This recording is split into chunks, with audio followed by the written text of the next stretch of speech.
You know that feeling when you're just completely burned out on socializing, but at the exact same time, you're desperately craving a real connection? Well, if that sounds familiar, you're not just tired. You're actually living through this massive redesign of our social lives. So let's dig in and figure out what is really going on here. For so many of us, it starts right here with the apps. And let's be real, it feels like a second job, doesn't it? Something like 80% of users say they feel totally fatigued by it. It's this bizarre paradox where we have infinite choices, but it just leads to zero satisfaction. And then there's the default plan for everything. Let's grab drinks. It can get so repetitive, not to mention expensive. And honestly, for a whole lot of people, it's just not the vibe anymore. That pressure to go, the haze the next morning, it's exhausting. Which all leads us to ask this question. You can have thousands of followers online, but still feel completely disconnected. You can be surrounded by people all day, but feel totally alone. So where on earth, in this ridiculously noisy world, do we find our people? Okay, so what if the solution isn't some brand new app, but a hidden strategy that's being used by your local coffee shop? Seriously, if you're the kind of person who loves to spot the hidden patterns that nobody else sees, you are gonna love this. The answer has been right under our noses this whole time, in a business framework you've probably run into 100 times without even knowing it. So, to really get this framework, we have to look at two huge cultural shifts that are happening right now. They're completely rewriting the rules for how we connect. And on the surface, they seem totally separate, but as you're about to see, they're deeply connected. First up, almost half, 49%, of all Americans are now actively trying to drink less. And no, this isn't just a dry January thing anymore. It's a whole movement called Sober Curious. It's where people are choosing to cut back, not because they have a problem, but simply because they want to feel better. And it is completely changing what it means to hang out. Now, for all my strategic thinkers watching, the really fascinating part here is the why. This isn't about restriction at all. It's about optimization. People are making a calculated trade. They're giving up alcohol to get better sleep, less anxiety, and, this is the key, more authentic connections. It's a clear-cut strategy for a higher quality of life. And happening at the very same time, we've got this parallel revolution going on in our love lives. Being single is getting a total rebrand. It's not seen as some waiting room for a relationship anymore. It's becoming this active, intentional time for serious personal growth. So look, if any of this is hitting home for you, that little pull toward being more intentional with your life, your health, your relationships, you're not weird. You're actually riding the crest of a huge cultural wave. People like us are the ones rewriting the social rule book. All right, so how do these big cultural shifts connect back to that coffee shop secret I mentioned? Well, if you're an explorer who loves discovering the hidden systems that run the world, get ready. We're about to pull back the curtain on the secret architecture of modern belonging.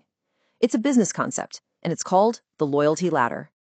All the loyalty ladder really is, at its heart, is a roadmap for how businesses build relationships. It's a framework that shows you how to turn a complete stranger into someone who absolutely loves what you do, one step at a time. So let's make this super simple and practical. Here are the 5 rungs of the ladder, and we'll use that coffee shop to make it make sense.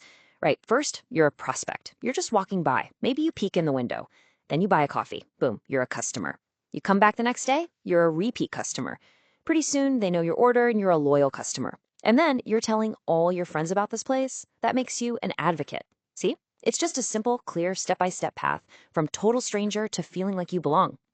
Okay, so it's a business tool. Great. But how in the world does that help you make friends? Well, it turns out this exact same ladder is the hidden engine powering some of the best online communities out there today. Let's take a look at how this actually works on a platform like Patreon. And if you're thinking strategically, the mapping here is almost perfect. It's one-to-one. Some random person who follows you on social media, that's a prospect. The moment they join your paid community, they become a customer. Then they start showing up and participating. Now they're loyal. And when they start inviting their friends in, they're an advocate.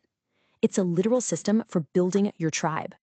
Let's use a real-world example here, the Sober Mama Life community. For just $7 a month, you go from being a prospect to a customer. You get access to their weekly support Zooms, but here's the magic, that next rung on the ladder. For $10, you get into the private Discord. You've just become a loyal customer, and now you're part of the inner circle. And let's be really clear about this. This new inner circle has nothing to do with high school cliques or being exclusive. It's all about creating psychological safety. It's a space that's built on a shared experience where you don't have to perform or over-explain yourself because everybody there, they just get it. And that feeling of being completely understood, that is the real prize. So when you look at a community like the Sober Mom Life and see it thriving, what you're actually witnessing is a fundamental change in the rules of belonging. It shows us that the future of community isn't about being huge and loud. It's about being small, deep, and incredibly intentional. It's all about depth over breadth. It's this huge shift away from that constant pressure to perform for this massive, anonymous audience online. So instead of just shouting into the void on big social media platforms, people are choosing these smaller, niche micro-communities. In these places, the goal isn't to be seen by everyone. It's to truly belong with a few. It's a flight from the cold, impersonal algorithm toward real, authentic connection. So what's the practical, safe way to start? It's actually really simple. You don't have to go and blow up your whole social life. The idea is just to find one creator or one group that really speaks your language. Join their community at a super low-risk level and just see how it feels. It's a totally safe, step-by-step way to start finding your people. Wow. Okay, we have covered a lot of ground here, from sober curiosity all the way to a business model for friendship. You basically have a map now, a hidden blueprint for how belonging is being built in this new world. But like any good map, it leaves us with one last, really important question. I mean, these curated communities are incredibly powerful. They offer safety, understanding, a real place to belong. But as we get better and better at building these perfect, intentional online worlds, what happens to all the messy, random, spontaneous connections we used to make out in the real world? Are we accidentally optimizing the beautiful chaos right out of our lives? Now, that is a huge question, and one we're definitely going to have to explore another time. For now, if this gave you a new kind of map for navigating this changing social world, maybe you could share it with someone else who feels a little lost and might be looking for one too. Thanks for watching. If this touched your heart, please subscribe, like, and share it with your family. Save this for more meaningful content ahead.